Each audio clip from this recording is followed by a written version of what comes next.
So hello everyone, welcome back to my YouTube channel EWB. All of you know that EWB means English वाला भूपेंद्र। तो दोस्तों आप एक चीज अनुभव लग चुका होगा कि आप देख रहे हैं कि टेंस जो यहाँ पे पढ़ाया जा रहा है, यानी मैं कंपटीशन लेवल पे टेंस की बात कर रहा हूँ, बेसिक लेवल पे टेंस की बात कर रहा हूँ, एक ऐसे टेंस की बात कर रहा हूँ जिससे आपके क्वेश्चंस बन रहे हैं। ये नहीं कि हमें वही राम आम खाता है, वो बाजार जाता है, वो कानपुर जाता है, वो आगरा जाता है, ऐसे सेंटेंस दे के उसका इंग्लिश वर्जन ट्रांसलेट किया जाए। नो नो वे। अगर आप तैयारी कर रहे हो तो देखो ना, क्या हिंदी में सेंटेंस मिलते हैं? नहीं। ये देखो, आपसे क्वेश्चन क्यों ना बने, इसका रीजन आपको पता है कि क्वेश्चन आपसे क्यों नहीं बन रहे हैं टेंस से संबंधित? क्यों? क्योंकि उसका सबसे बड़ा रीजन ये है कि जो टेंस है, दरअसल आपको पढ़ाया गया है टेंस, राइट? आपको पढ़ाया गया है टेंस। लोगों ने टेंस को टाइम बोल दिया है, यानी टेंस को उन्होंने काल बोल दिया है, काल बोलकर उन्होंने इसको पढ़ाया है। अरे यार, काल का मतलब समय ना, मतलब उन्होंने टेंस को ही समय बता दिया है और सिंपल सा सेंटेंस दे के उसमें उन्होंने समय खुजवाया, यानी उन्होंने उसी सेंटेंस में समय भी बताया। बट रुको, आपको पता है आपके इस टेंस का जो चैप्टर है, इस चैप्टर का नाम क्या है? आपने देखा होगा कि बुक में टाइम एंड टेंस लिखा होता है, टाइम एंड टेंस। जब चैप्टर का नाम ये है तो सिर्फ मैं इसको पढ़ाऊंगा, क्या तुम्हारा कंसेप्ट जो है इस चैप्टर का वो पूरा हो सकता है? कभी कभी नहीं पूरा हो सकता। इसको पढ़ने के बाद तुम सिर्फ कुछ हिंदी के क्वेश्चंस को ट्रांसलेट कर लोगे। बट यहां पे देखो, अगर इसके बेसिक फंक्शन की बात करें तो इस टेंस का मतलब होता है form of the verb, form of the verb. ठीक, ये इसका मतलब होता है इस टेंस का। और यहां होता है टाइम का मतलब समय, यानी सेंटेंस में समय को देखकर किस पर्टिकुलर टाइम, किस पर्टिकुलर टेंस को आप यूज करोगे वो डिसाइड आपको समय बताएगा, राइट?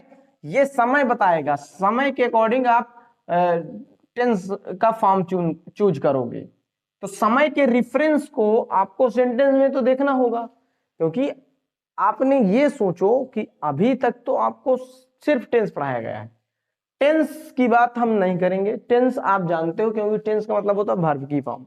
अब सभी को पता है कितनी वर्ब की फॉर्म होती है, राइट? 3 टेंस हो जाएंगे, उनके 4-4 रूप बनेंगे तो 12 वर्ब की फॉर्म हो जाएंगी। अब उन 12 वर्ब की फॉर्म को यूज करने के लिए हमें टाइम को सीखना होगा कि टाइम का क्या क्या रिफरेंस हो सकता है। जैसे पिछली क्लास में हमने आपको बताया है कि टाइम का क्या रिफरेंस हो सकता है। देखो, हमने बताया है कि टाइम आपका वर्ड हो सकता है, ठीक है, फ्रेज हो सकता है,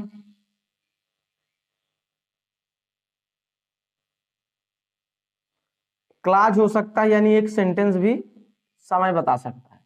अगर हम वर्ड की बात करें तो टुडे, है ना, यस्टरडे। फ्रेज की अगर बात करें तो आप जानते हो in the morning, by the time. ये सब क्या है? ये आपके फ्रेज हैं। और क्लाज यानी सेंटेंस, एक सेंटेंस भी आपको टाइम बताएगा।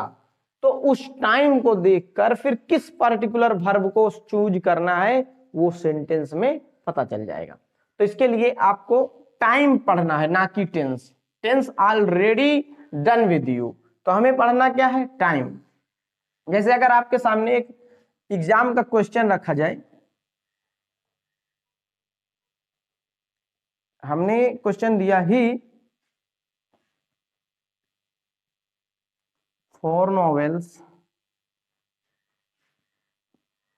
by the end of,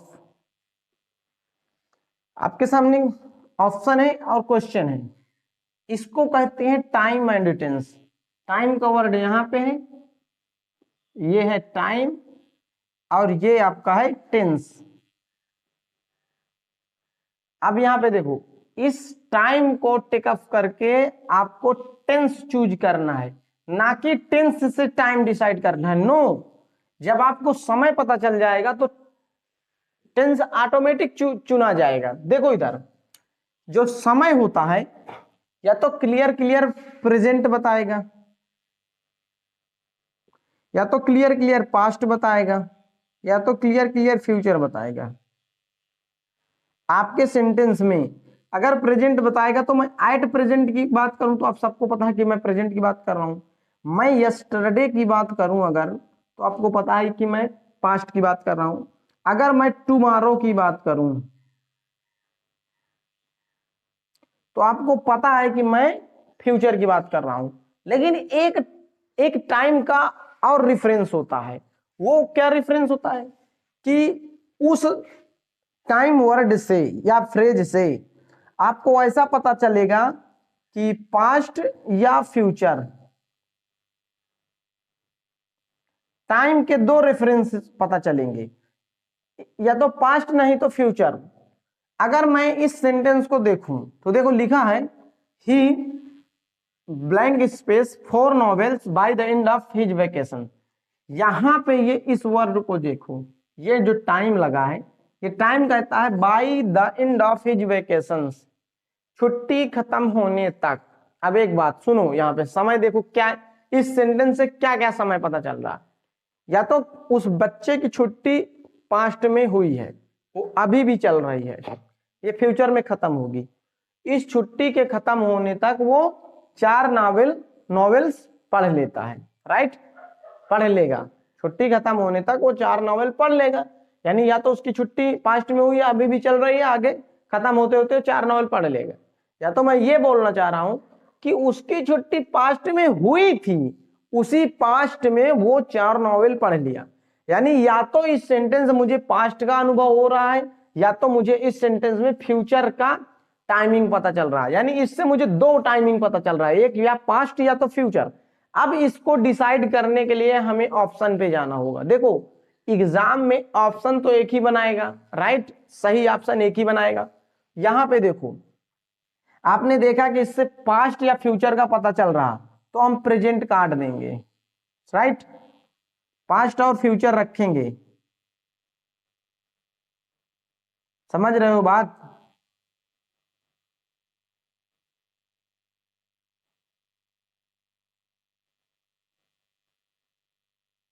यानी हम प्रेजेंट काट देंगे।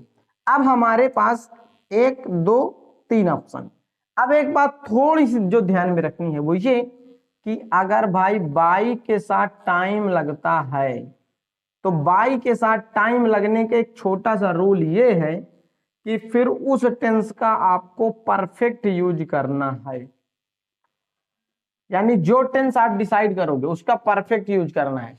अगर आपने फ्यूचर डिसाइड कर लिया तो फ्यूचर का परफेक्ट यूज करना है। अगर आपने पास्ट डिसाइड कर लिया तो पास्ट का परफेक्ट यूज करना है। यहां पे देखो आपके सामने दो ऑप्शन थे, एक ये फ्यूचर का परफेक्ट और एक ये पास्ट का परफेक्ट। हमने अभी टाइम के अनुसार इन दोनों को लगाया। एग्जाम में एक ही देगा, क्यों? क्योंकि इस टाइमिंग से हमें पास्ट या फ्यूचर पता चल रहा है। बाई हमने देख लिया जो कि परफेक्ट यूज करता है, तो या तो फ्यूचर का परफेक्ट होगा नहीं तो पास्ट का परफेक्ट होगा। तो ये आपका है टाइम और ये देख लो आपका है टेंस। टाइम एंड टेंस, ये लॉजिक है यहाँ पे। तो आई होप कि आपको समझ में आ रहा होगा।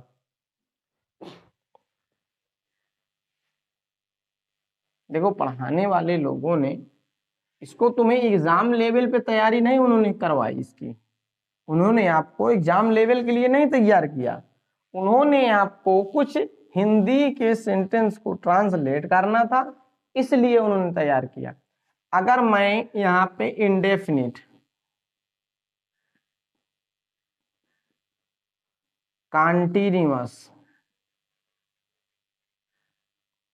परफेक्ट और परफेक्ट का कॉन्टिन्यूअस, ठीक। इंडेफिनिट का मतलब देखो, इंडेफिनिट का मतलब होता है अनिश्चित। हिंदी की मीनिंग अगर इसको थोड़ा सा हिंदी की हेल्प लें तो इंडेफिनिट का मतलब नॉट डेफिनिट।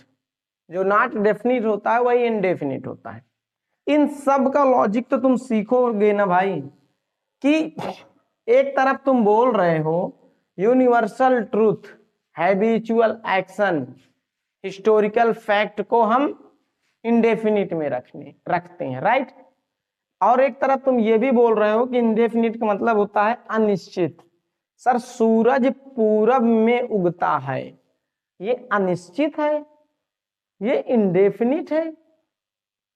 मैं कल कलकत्ता जाऊंगा, मेरी तरफ से श्योरिटी है, तो क्या मैं इंडेफिनिट की बात कर रहा हूं? अगर मैं बोलूं कि मैं दोपहर में बता रहा हूं कि सूरज पूरब से निकलता है, तो सर मुझे एक बात बताओ, ये प्रेजेंट है, सूरज पूरब से निकलता है, ये हैबिचुअल है, तो ये इंडेफिनिट में क्यों है? इस लॉजिक को आपको सीखना होगा ना भाई। ये कॉन्टिन्यूअस ही मुझे समझ में आ रहा है जिस वक्त मैं बात कर रहा हूं। आपको पता है कॉन्टिन्यूअस के दो रूप होते हैं, एक पॉइंट का और एक ड्यूरेशन का। वो खेल रहा है, मैं एक पॉइंट की बात कर रहा हूं, जिस समय उसको देख रहा हूं वो खेल रहा है, ये एक पॉइंट है, उस पॉइंट पे वो काम कर रहा है, तो मैं बोलूंगा ही इज प्लेइंग। अगर मैं बोल रहा हूं कि वो कुछ समय से खेल रहा है, तो he has been playing. He has been playing का मतलब वो कुछ समय से खेल रहा है, अभी भी खेल रहा है। ही इज प्लेइंग का मतलब ऑन द स्पॉट अभी खेल रहा है, और कितनी समय से खेल रहा है ये पता नहीं चल रहा। लेकिन ही हैज बीन प्लेइंग का मतलब वो खेल अभी भी रहा है, लेकिन कुछ समय से खेल रहा है। ये होता है कॉन्टिन्यूअस के दो रूप होते हैं। परफेक्ट आप सब जानते हो, काम का पूरा हो जाना है। जब काम पूरा हो गया तो परफेक्ट क्यों है, ये पास्ट क्यों नहीं हुआ? ये लॉजिक तो सीखोगे ना। जब ये चारों लॉजिक आप सीख लोगे तब ना टेंस बनेगा आपसे। तो इन सारी लॉजिक को सीखने के लिए हमारी क्लासें डे बाय डे शुरू हो गई हैं। आप देख रहे हैं मैंने टेंस की जो पहली क्लास है वहां से लेके आज तक की क्लास में मैंने कितना सारा चीज इन्वॉल्व किया है जो आप नहीं जानते हो। आप तो सिर्फ टेंस जानते हो, मैं टाइम एंड टेंस की बात कर रहा हूं। मैं तो टेंस नहीं पढ़ाऊंगा आपको, मैं सिर्फ टाइम का रेफरेंस खुजवाऊंगा सेंटेंस में, और टाइम दिखाऊंगा कि टाइम का रूप क्या होता है ना। अभी मैंने बताया था टाइम कितने रूप में आ सकता है। तो आई होप कि आपको समझ में चीजें आ रही होंगी। तो अगर चीजें समझ में आ रही हैं और आपको ऐसा लगता है कि नहीं मैं कुछ जानकारी अच्छी दे रहा हूँ, एक अच्छी लेवल की जानकारी, तो चाहता हूं कि आप थोड़ा सा सपोर्ट करना। तो मिलते हैं नेक्स्ट वीडियो में, तब तक के लिए जय हिंद।